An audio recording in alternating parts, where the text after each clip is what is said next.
Welcome to learn CS with Selvi channel. நம்ம சேனலில் PGTRB syllabus வைஸாக டிபிஎம்எஸ் சீரிஸ் பார்த்துட்டு இருக்கோங்க. அந்த வரிசையில் நம்ம இன்னைக்கு பார்க்க போகிற கான்செப்ட் என்னென்னா database recovery management technique and database security பற்றி பார்க்க போகிறோம். டிபிஎம்எஸ் சிலபஸில் இதுதான் லாஸ்ட்டு டாப்பிக்காக இருக்குது. நாளைக்கு நம்ம லாஸ்ட்டாக நடந்த 3 ப்ரீவியஸ் இயர் கொஸ்டின்ஸை டிஸ்கஸ் பண்ண போகிறோம். ஸோ மிஸ் பண்ணாமல் கிளாஸஸ் அட்டன் பண்ணிடுங்க.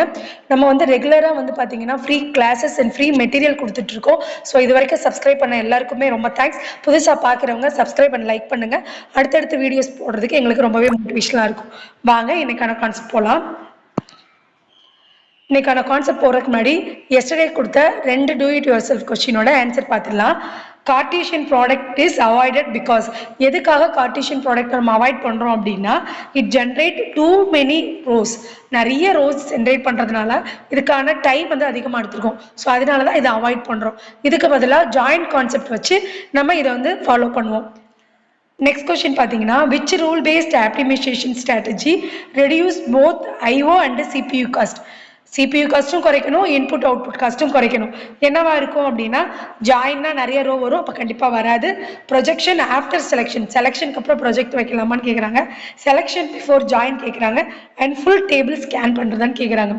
ஸோ ஜாயின் பண்ணுறதுக்கு முன்னாடி செலெக்ஷனை வச்சுட்டு ஜாயின் பண்ணோம் அப்படின்னா செலெக்ஷன் கொடுத்துட்டாங்கனாலே அங்கே மினிமம் ஆஃப் ரோ வந்துடும். ஸோ அதுக்கப்புறம் நம்ம ஜாயின் பண்ணுறது ஈஸியாக இருக்கும். ஸோ தேர்ட் ஒன் தான் ஆன்சர். ஸோ இன்னைக்கு கான்செப்ட் என்னன்னா டேட்டாபேஸ் ரெக்கவரி மேனேஜ்மெண்ட். ஸோ நமக்கு டேட்டாபேஸ் ரெக்கவரி அப்படின்னா என்ன தெரியும்? ஸோ டேட்டாபேஸில் நம்ம ஏதாவது ஒரு டிரான்சாக்ஷன் லாஸ் ஆயிடுச்சுன்னா அதை ரெக்கவர் பண்ணி எடுத்துகிட்டு வர்றதான். ஸோ அப்போ இது ரொம்பவே முக்கியம் நமக்கு. ஏன்னா டேட்டாபேஸஸ் லாஸ் ஆகுது அப்படின்னா நமக்கு அங்கே நடந்த டிரான்சாக்ஷன்ஸ் இதில் பார்த்தீங்க அப்படின்னா ரொம்ப வேலிடான இன்ஃபர்மேஷன் கூட மிஸ் ஆகிறதுக்கு நிறைய சான்சஸ் இருக்குது. ஸோ அதனால ஒரு இம்பார்ட்டன்ட் கான்செப்டில் தான் இந்த டேட்டாபேஸ் மேனேஜ்மெண்ட் இருக்குது. டேட்டாபேஸ் ரெக்கவரி அப்படிங்கிறது என்ன சொல்கிறோம் அப்படின்னா use to recover the loss data and maintain the database consistency maintain பண்ணணும். And also atomicity and durability. அட்டாமிசிட்டினா நமக்கு நல்லாவே தெரியும், ஆல் ஆர் நல். டியூரபிலிட்டினா என்னதுன்னா ஓவராலாக அந்த கமிட் ப்ராசஸ் முடிஞ்சக்கப்புறம் சிஸ்டம் ஏதாவது கரெக்ட் ஆயிடுச்சுன்னா கூட அந்த டேட்டாவை ரெக்கவர் பண்ணி எடுத்துகிட்டு வரணும். ஸோ இதில் பார்த்தீங்கன்னா மெயின் அப்ஜெக்டிவ்னு எடுத்துட்டோம்னா maintain the database consistency, ensure the atomicity and durability, prevent the data losses, restore the committed transactions and roll back incomplete transactions. So committed transaction திருப்பி எடுத்து வரணும். அதே மாதிரி டிரான்சாக்ஷன் அபார்ட் ஆயிடுச்சுன்னா ரோல் பேக் நம்ம கொடுக்கணும். ஸோ இதெல்லாம் இதோட மெயின் கான்செப்ட். ஸோ நெக்ஸ்ட்டு எதுக்காக ரெக்கவரி தேவைப்படுது? இப்போ ஒரு டிரான்சாக்ஷன் கொடுத்துருக்காங்க. இந்த டிரான்சாக்ஷனில் பார்த்தீங்க அப்படின்னா ஏ டிரான்சாக்ஷனில் -1000 கொடுக்குறாங்க, பி டிரான்சாக்ஷன் +1000 கொடுக்குறாங்க. கமிட் ஆயிடுச்சு. சப்போஸ் பவர் ஃபெயிலியர் ஆகுது, கமிட் ஆனதுக்கு அப்புறமா ஆயிருக்கலாம், இல்லை இன்பிட்வீனில் நம்ம கொடுக்குற மாதிரி இருக்கலாம். ஸோ இந்த மாதிரி டைமில் பார்த்தீங்க அப்படின்னா மணி எங்கே ரிடக்ஷன் ஆகணும்னா ஏல ரிடக்ஷன் ஆகி பியில் இன்க்ரிமெண்ட் ஆகணும். ஸோ அப்படி ஆகாமல் இருக்குது அப்படின்னா அங்கே இன்கன்சிஸ்டன்ட் டேட்டா வந்துடும். ஸோ இதெல்லாம் சரி பண்ணுறதுக்காக தான் நமக்கு ரெக்கவரி மேனேஜ்மெண்ட் தேவைப்படுது.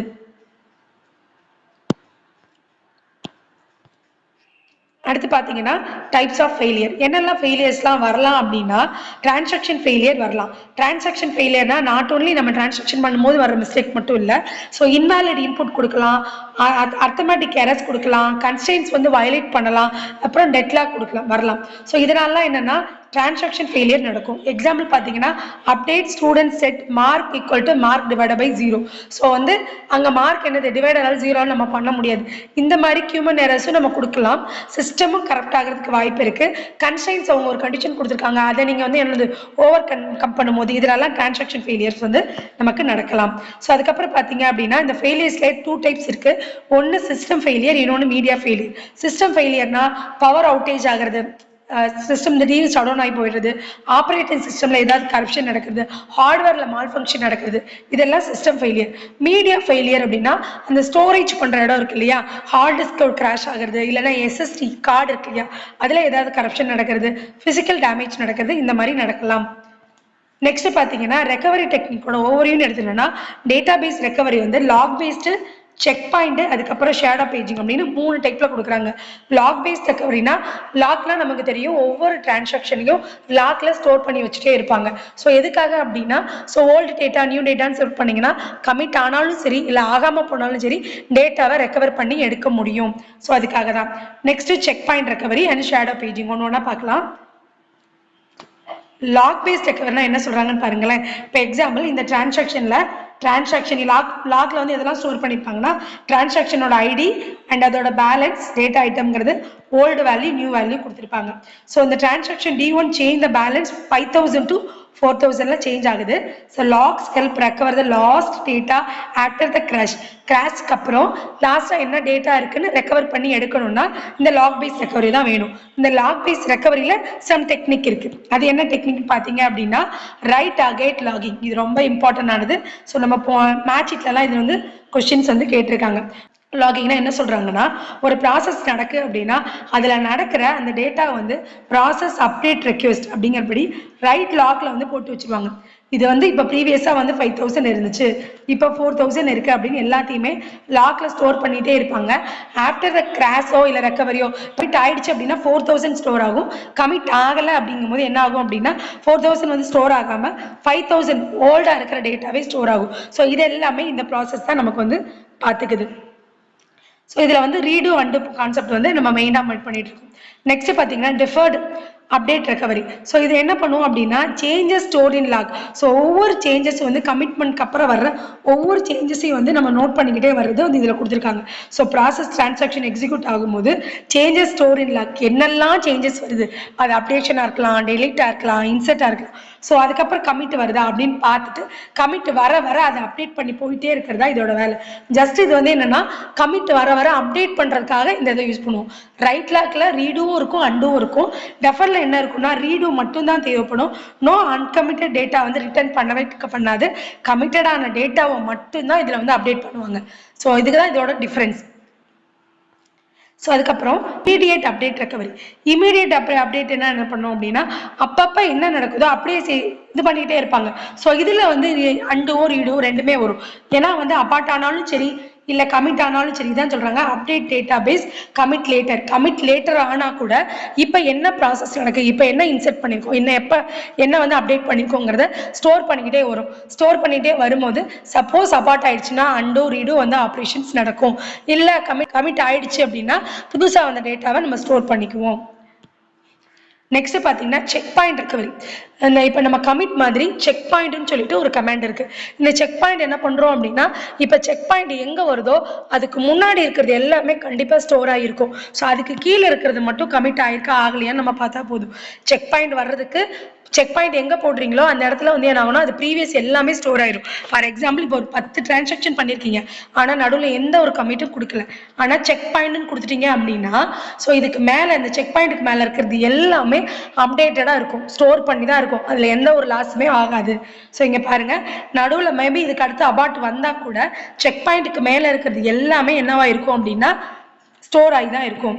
ஸோ இங்கே பாருங்க checkpoint is a synchronization point where all modification data and logs are safely returned to disk. டிஸ்கில் வந்து சேஃப்டியாக ரிட்டர்ன் பண்ணிகிட்டே இருப்பாங்க. ஸோ வந்து செக் பாயிண்ட்டுங்கிறது டெம்பரரி ஸ்டாப் நியூ டிரான்சாக்ஷன் முன்னாடி ஒரு டெம்பரரி ஸ்டாப். ஸோ இதுக்கப்புறம் வந்து மேபி இதில் ஃபால்ட் வரலான்னு நீங்கள் உங்களுக்கு தோணுதுன்னா அந்த இடத்துல ஒரு செக் பாயிண்ட் பண்ணி வச்சுக்குவீங்க.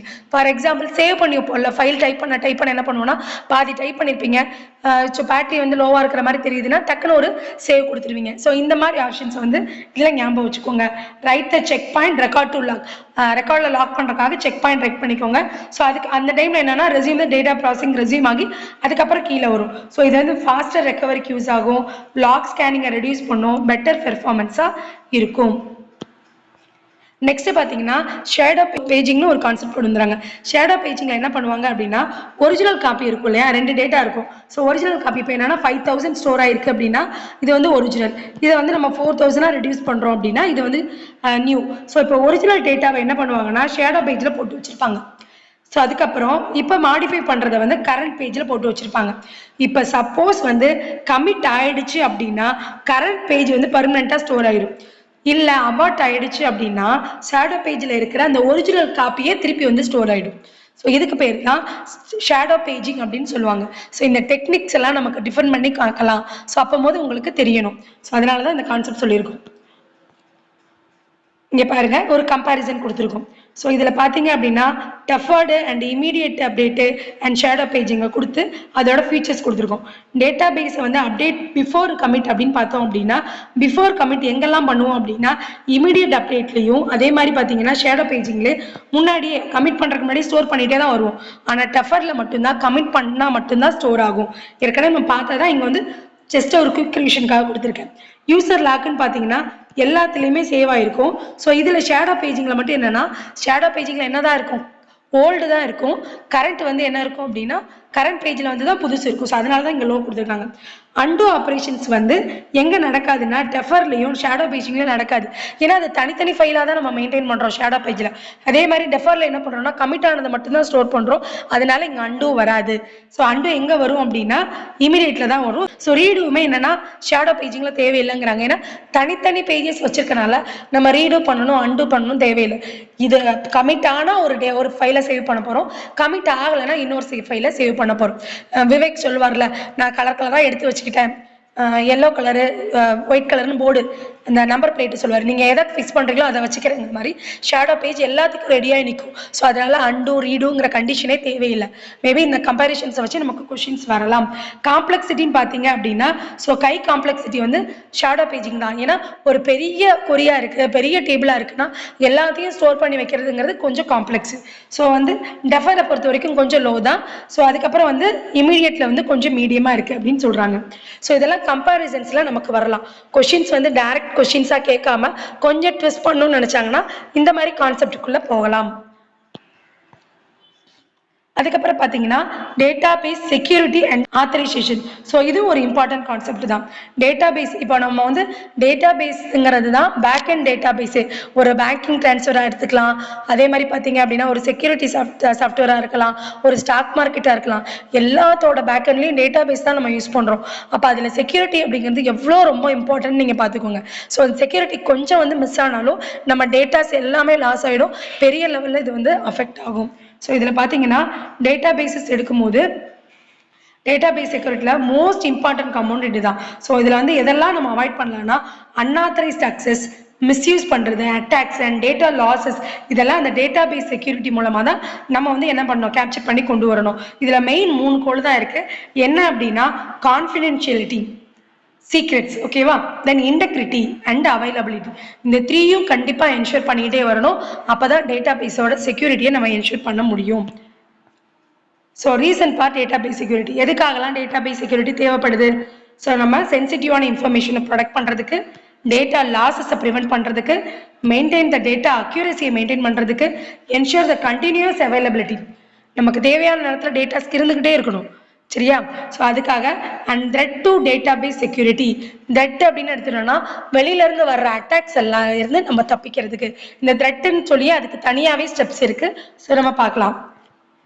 இப்போ த்ரெட்டுன்னு எடுத்துட்டீங்கன்னா இதில் வந்து எஸ்கியூஎல் இன்ஜெக்ஷன்ஸ். இது வந்து பார்த்தீங்கன்னா எஸ்கியூஎல் இன்ஜெக்ஷன் வந்து நெட்டு செட்டு சிலபஸில் தனியாகவே ஒரு கான்செப்டாக இருக்கும். ஆனால் நமக்கு வந்து டேட்டா பேஸ் செக்யூரிட்டி அப்படின்னு மட்டும் போட்டு முடிச்சுட்டாங்க, இதை தனியாக ஸ்பெசிஃபை பண்ணி கேட்கல. ஆனால் எஸ்கியூஎல் இன்ஜெக்ஷன்னா என்னன்னு நம்ம கண்டிப்பாக தெரிஞ்சுக்கணும். இப்போ இந்த எஸ்கியூஎல் இன்ஜெக்ஷன்னா என்ன அர்த்தம் அப்படின்னா ஒன்றும் இல்லை, இது வந்து ஒன் ஆஃப் த த்ரெட்டு. ஒரு டேட்டா பேஸ் செக்யூரிட்டியை வந்து நம்ம உடைக்கிறதுக்காக என்ன பண்ண போகிறோம் அப்படின்னா எஸ்கியூஎல் இன்ஜெக்ஷன் மூலமாக, அதாவது சைபர் அட்டாக் பண்ணுறோம். ஒரு மாலிகுவேஸான எஸ்கியூஎல் கமாண்டை வந்து என்ன பண்ணுவோம் அப்படின்னா நமக்கு வச்சிருக்க டேட்டா பேஸ்க்குள்ளே அவங்க இன்ஜெக்ட் பண்ணுவாங்க. இன்ஜெக்ட் பண்ணிவிட்டு நம்மளோட சாஃப்ட்வேர் மூலமாக மாலிகுவேஸ் மூலமாக இன்ஜெக்ட் பண்ணிவிட்டு அங்கே வந்து என்ன பண்ணுவோம் அப்படின்னா அங்கே இருக்கிற பாஸ்வேர்டை கரெக்ட் பண்ணுறது, அங்கே இருக்கிற டேட்டா வந்து கிராப் பண்ணி எடுக்கிறது, இதெல்லாம் வந்து இந்த எஸ்கியூஎல் இன்ஜெக்ஷன் பண்ணும். மேக்ஸிமம் இது என்ன பண்ணுவாங்க அப்படின்னா பாஸ்வேர்டை தான் என்ன பண்ணுவாங்கன்னா ட்ரை பண்ணி பார்ப்பாங்க. ஒரு திருடன் தான் என்ன பண்ணுவான் அப்படின்னா ஃபர்ஸ்ட் லாக்கை வந்து உடைக்காம எந்த லாக்கை வச்சு ஏதாவது ஒரு வச்சு திறந்துடலாமா அப்படின்னு செக் பண்ணுவான், ஏதாவது கீ வச்சு. ஸோ அப்படி அவனுக்கு திறந்துருச்சு அப்படின்னா ஈஸி. ஏன்னா லாக் வச்சு அவன் உடைக்கிறான் அப்படின்னா வெளியிலலாம் சவுண்ட் கேட்கும், ஈஸியாக வந்து அலர்ட் ஆயிடுவாங்க. ஸோ அந்த மாதிரி தான் இங்கேயும். ஸோ மேக்ஸிமம் என்ன பண்ணுவாங்கன்னா அந்த கீயை வந்து இது பண்ணுறதுக்காக தான் மாலிகுவேஸ் சாஃப்ட்வேர் வந்து இன்ஜெக்ட் பண்ணி அனுப்புவாங்க. ஸோ இன்ஜெக்ட் பண்ணி கீவேர்டை வந்து பாஸ்வேர்டை வந்து மாற்றிடுவாங்க. ஸோ மாற்றி இவன் கொடுக்குற பாஸ்வேர்ட் செட் ஆகிட்டு இவங்க எப்போனாலும் வந்து இல்லீகலாக அக்செப்ட் பண்ணுற மாதிரி, இல்லீகலாக வந்து அதை வந்து என்னது கிராப் பண்ணி எடுக்கிற மாதிரி ஒர்க் வந்து நடக்கும். ஸோ இதான் எஸ்கியூஎல் வந்து இன்ஜெக்ஷன் அப்படின்னு சொல்லுவாங்க. அதுக்கப்புறம் டேட்டா தெஃப்ட் நடக்கிறது, மால்வேர் வைரஸஸ் வந்து உள்ளே சென்ட் பண்ணுறது, இன்சைடர் த்ரெட் வந்து அவாய்ட் கொடுக்கறது, ஹார்ட்வேர் சாஃப்ட்வேர் ஃபெயிலியர் நடக்கிறது, security measure in DBMS. So different டெக்னிக்ல வந்து இந்த செக்யூரிட்டி வந்து நம்ம மெஷர் பண்ணலாம். இது எல்லாமே த்ரெட்டு தான். ஓகேவா? ஸோ அடுத்து பார்த்தீங்க அப்படின்னா இதில் மெயின் கான்செப்ட் என்னன்னா ஆத்தென்டிகேஷன் அண்ட் ஆத்தரைசேஷன். எப்படி வந்து ஒரு சாஃப்ட்வேர் இன்ஜினியரிங்கில் வந்து வெரிஃபிகேஷன் வேலிடேஷன் ரொம்ப முக்கியமோ அதே மாதிரி இங்கே ஒரு கான்செப்ட் தான் ஆத்தென்டிகேஷன் அண்ட் ஆத்தரைசேஷன் அப்படிங்கிற கான்செப்ட். ஸோ இதில் வந்து ஆத்தென்டிகேஷன்னா என்ன சொல்லுவோம்னா ஹூ ஆர் யூ, நம்ம யாரு அப்படிங்கிறது காமிக்கிறது.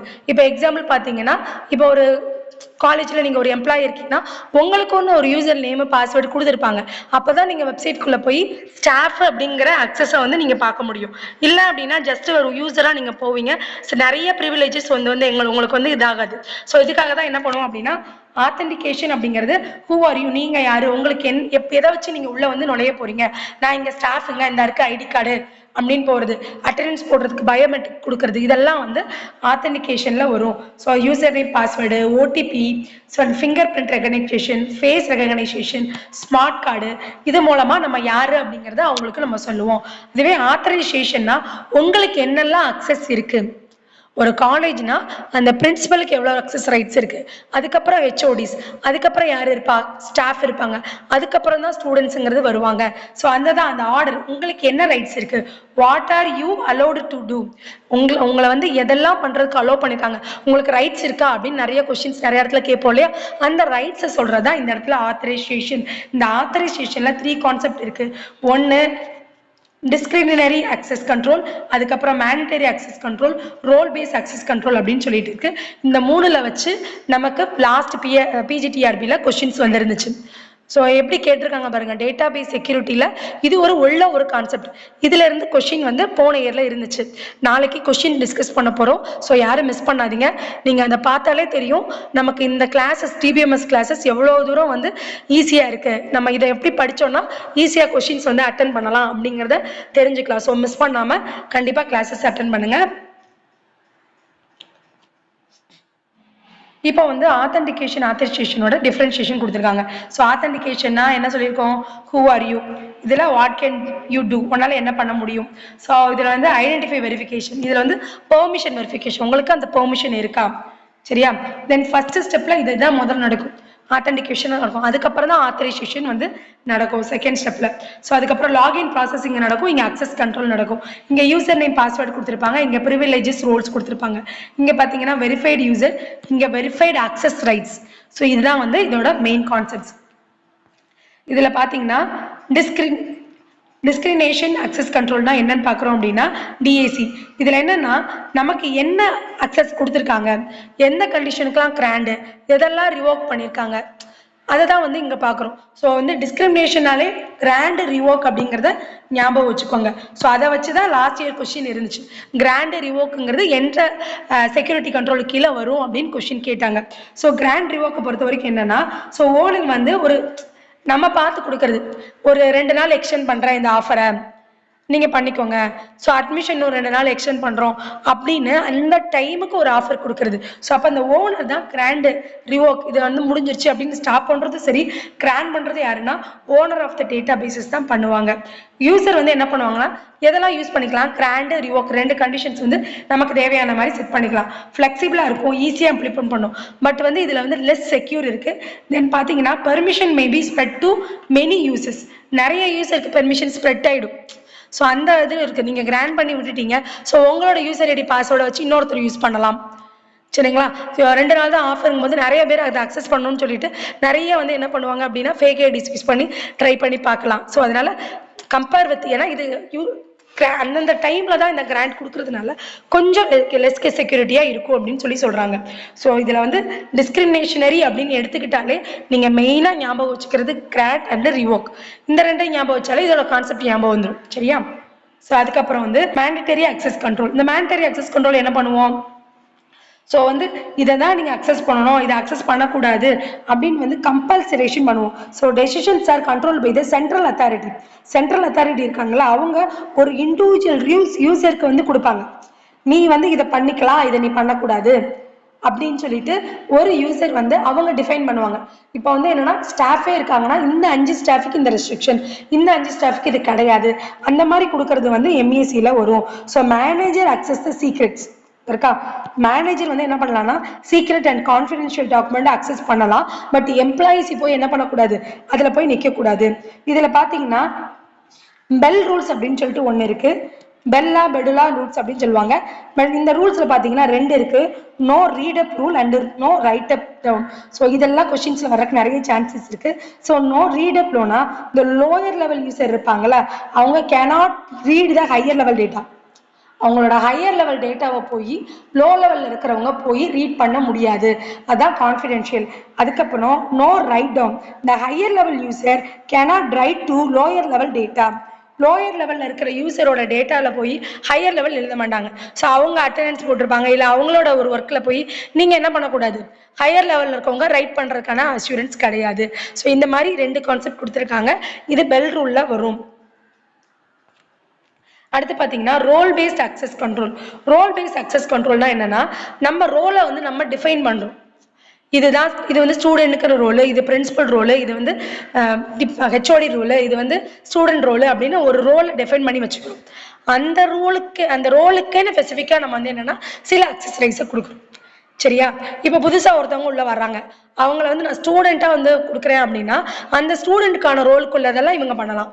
நான் அவங்கள வந்து ஸ்டாஃப்னு கொடுத்துட்டேன்னா அவங்க ஸ்டாஃபுக்கானது பண்ணலாம். ஸோ இதுதான் ரோலை நம்ம தான் வந்து கிரியேட் பண்ண போகிறோம். இந்த இடத்துல பாருங்க, பெர்மிஷன்ஸ் அசைன் டு ரோல். ரோலை வந்து அசைன் பண்ணுவாங்க.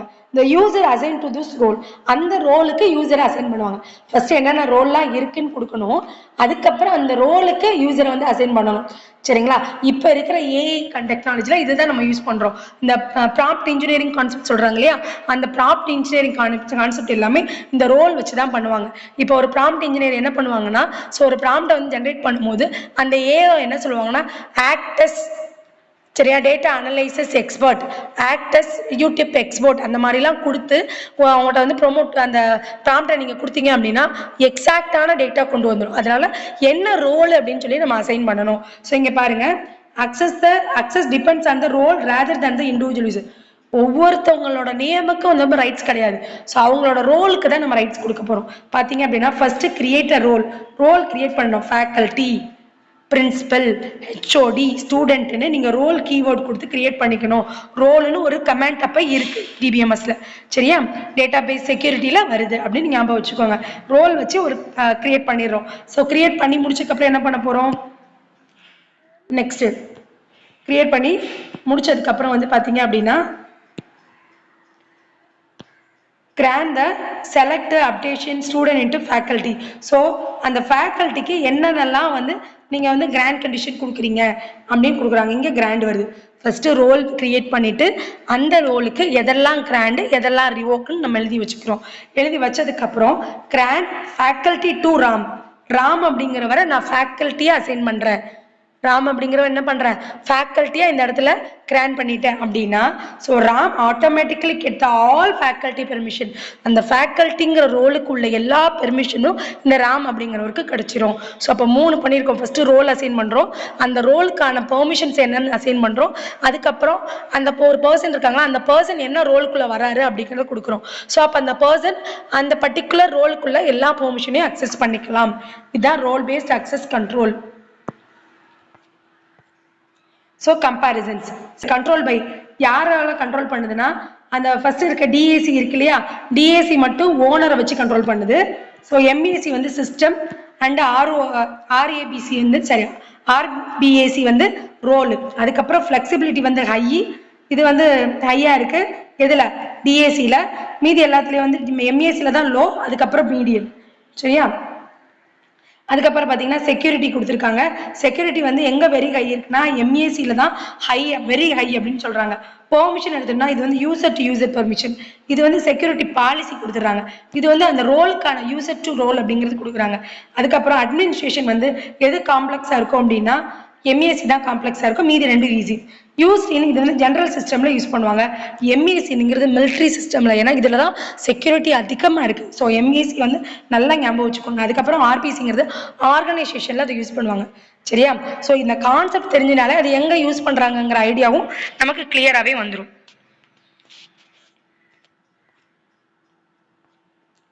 நெக்ஸ்ட் பார்த்தீங்கன்னா ஆப்ஜெக்ட் டேட்டாபேஸ். ஸோ டிபிஎம்எஸ் கான்செப்டில் வந்து ஆப்ஜெக்ட் டேட்டாபேஸ்னு ஒன்று கொண்டு வராங்க. இது வந்து ஃபுல்லி ஆப்ஜெக்ட் ஓரியன்டாக கொடுப்போம். இந்த டேபிள்ஸில் இருக்கிற டேட்டாஸ் எல்லாத்தையும் என்னவாக்கிடுவோம், ஆப்ஜெக்டாக கொடுப்போம்னு ஃபஸ்ட்டு கொண்டு வந்தாங்க. ஸோ இதை வந்து object orient database, store the datas ஆப்ஜெக்டாக ஸ்டோர் பண்ணாங்க. இதனால் என்னென்னா ஜாவா, C++, பைத்தான் இந்த மாதிரி ப்ரோக்ராம் மாதிரியே நம்ம டிபிஎம்எஸோட அந்த பேக் அண்ட் ப்ராசஸே பண்ணலாம். ஸோ இதில் பார்த்தீங்க அப்படின்னா டேட்டா வந்து அட்ரிபியூட்ஸ் வந்து டேட்டானும், ஃபங்க்ஷன்ஸை வந்து மெத்தட்ஸ்னும் நம்ம கொடுத்தாங்க. ஸோ இதில் வந்து பார்த்தீங்கன்னா டேட்டா ஆப்ஜெக்ட், டேட்டா வந்து ஆப்ஜெக்டா ஸ்டோர் பண்ணுவாங்க. ஆப்ஜெக்ட் ஓரியன்டடுக்கான எல்லா கான்செப்ட்டுமே இதுல வரும். So classes, object, inheritance, encapsulation, polymorphism, so எல்லா கான்செப்ட்டுமே இதில் இம்ப்ளிமெண்ட் பண்றாங்க.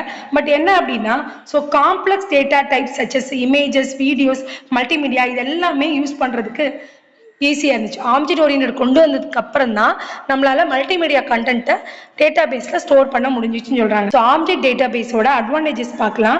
So better support for complex application, easy integration, object oriented concept, language எல்லாம் ஈஸியாக கொண்டு வந்துடலாம். பட் டிஸ்அட்வான்டேஜ்னு எடுத்துட்டோம்னா இது வந்து கொஞ்சம் டிசைன் பண்ணுறது காம்ப்ளெக்ஸாக இருக்கும். ரிலேஷனல் டேட்டா பேஸோட கனெக்ட் பண்ண முடியல, லிமிடெட் ஸ்டாண்டர்டைசேஷன் இருந்தாங்க. இந்த எந்த அப்ளிகேஷன்லாம் யூஸ் பண்ணுறாங்க அப்படின்னா CAD, CAM சிஸ்டமில், மல்டிமீடியா சிஸ்டமில், சயின்டிஃபிக் டேட்டா பேசஸில் எல்லாத்துலேயும் இந்த ஆப்ஜெக்ட் டேட்டா பேஸ் தான் யூஸ் பண்ணாங்க. இதுக்கப்புறம் என்ன பண்ணாங்கன்னா ஆப்ஜெக்டையும் ரிலேஷனல் டேட்டா பேசஸையும் சேர்த்துட்டு கொண்டு வந்தாங்க. ஸோ அது வந்து இதை விட கொஞ்சம் அட்வான்டேஜஸாக நமக்கு வந்து இருந்துச்சு. ஸோ பாருங்கள், object relational database. So இந்த ஆப்ஜெக்ட் ரிலேஷனல் டேட்டா பேஸ் என்ன பண்ணும் அப்படின்னா ஆப்ஜெக்ட் ஓரியன்டான எல்லா கான்செப்டும் இருக்கும். அதோட டேபிள்ஸாக கொடுத்துருவாங்க. டேபிள், ரோ அண்ட் எக்ஸ்கியூலும் கொடுத்துருவாங்க. ரெண்டு ஃபீச்சர்ஸும் சேர்ந்து வரும். So store the data in டேபிளாக ஸ்டோர் பண்ணிட்டு இதில் அந்த டேபிளுக்கு வந்து என்ன பண்ணுறோம்னா user define data type, inheritance, complex object, method, functions, encapsulation, polymorphism எல்லாத்தையும் வந்து டேபிள்ஸுக்கு செட் பண்ணி கொடுத்தாங்க. சரியா? இதனால இது என்னன்னா SQL வித் ஆப்ஜெக்ட் ஓரியன்டட் எக்ஸ்டென்ஷனாக மாறிச்சு. ஸோ இதோட அட்வான்டேஜஸ் பார்த்தீங்கன்னா combine the power of relational and object oriented ரெண்டையும் கம்பேர் பண்ணும்போது இது வந்து ஈஸியாக வந்து எடுத்துக்க முடிஞ்சு. அதே மாதிரி support the complex data, SQL features எந்ததையும் சேஞ்சஸ் பண்ணாமல் கீப் பண்ணிக்கிட்டேவும் அது காம்ப்ளெக்ஸ் வந்து சப்போர்ட் பண்ணிச்சு. Easy migration of relational data bases, relational data பேஸை ஏற்கனவே இருக்கிறது ஆப்ஜெக்ட் ஓரியன்டட் மாற்றுறது வந்து ஈஸியாக இருந்துச்சு. மைக்ரேஷன். டிஸ்அட்வான்டேஜ் என்ன, இது வந்து ட்ரெடிஷ்னல் RDBMஸோட கொஞ்சம் காம்ப்ளெக்ஸ். ஓகேவா? ஸோ கொஞ்சம் ஸ்லோவர் ஆகும் டியூ டு ஆடட். ஸோ அதில் ஃபியூச்சர்ஸ் ஆட் பண்ணோன்னா கொஞ்சம் ஸ்லோவர் ஆகும். இது அப்ளிகேஷன் பார்த்தீங்கன்னா geographic information systems and banking system, telecom systems இதில் எல்லாத்துலேயுமே இந்த object oriented plus relational tables தான் யூஸ் பண்ணிட்டு இருக்காங்க. இப்போ பார்த்தீங்க அப்படின்னா கம்ப்ளீட்டாக நம்ம சிலபஸ் முடிச்சிட்டோம். செக் பண்ணி பாருங்கள். ஒவ்வொரு டாப்பிக்கையும் இண்டிவிஜுவலாக எடுத்து ரொம்ப தெளிவாக நம்ம நோட்ஸ் கொடுத்துருக்கோம். இந்த நோட்ஸுங்கிறதே உங்களுக்கு எனஃபானதாக இருக்கும். ஏன்னா இது வந்து ஸ்டாண்டர்ட் புக்லேருந்து தான் நம்ம மெர்ச் பண்ணி எடுத்திருக்கோம். நாளைக்கு கொஷின் டிஸ்கஸ் பண்ண போகிறோம். ஸோ கொஷின் டிஸ்கஷனில் நீங்கள் பார்த்தீங்கனாலே உங்களுக்கு தெரியும். ஏன்னா அதில் ஃபுல்லாக ப்ரீவியஸ் இயர் கொஷின் தான். ஸோ அதை பார்த்தாலே தெரியும் நம்ம நோட்ஸ் வந்து எவ்வளோ ஒர்த்ஃபுல்னு. ஸோ புதுசாக பார்க்குறவங்களா இருந்தீங்க அப்படின்னா சப்ஸ்கிரைப் பண்ணிக்கோங்க. அண்ட் பிளேலிஸ்ட்டில் போயிட்டு பழைய வீடியோஸ் எல்லாமே ஒவ்வொரு டாபிக் வைஸாக இருக்கிறத ரெஃபர் பண்ணி வாட்ச் பண்ணுங்க. ஸோ சிலபஸை வந்து எக்ஸாம் கால்ஃபர் பண்ணுறதுக்கு முன்னாடி நீங்கள் முடிச்சுட்டு நிறைய மார்க் டெஸ்ட் ஒர்க் பண்ணால் மட்டும்தான் நம்மளால சக்ஸஸ் பண்ண முடியும். ஸோ கால்ஃபர் ஆகட்டும்னு சொல்லிட்டு யாரும் வெயிட் பண்ணாதீங்க. நெக்ஸ்ட் பார்த்தீங்க அப்படின்னா இந்த நோட்ஸ் எல்லாம் வேணும் அப்படின்னா டெலகிராம் லிங்க் வந்து டிஸ்கிரிப்ஷனில் இருக்குது. அதில் ஜாயின் பண்ணிக்கோங்க. நோட்ஸு, அதுக்கப்புறம் MCQ, PYQ எல்லாமே நம்ம ப்ரொவைட் பண்ணிடுவோம். ஸோ சேனலுக்கு சப்போர்ட் பண்ணுங்கள். நெக்ஸ்ட் பார்த்தீங்கன்னா கமெண்ட்டில் வந்து சேனல் பற்றின ரிவ்யூஸ் கொடுங்க. மோட்டிவேஷனலாக இருக்கும். தேங்க்யூ.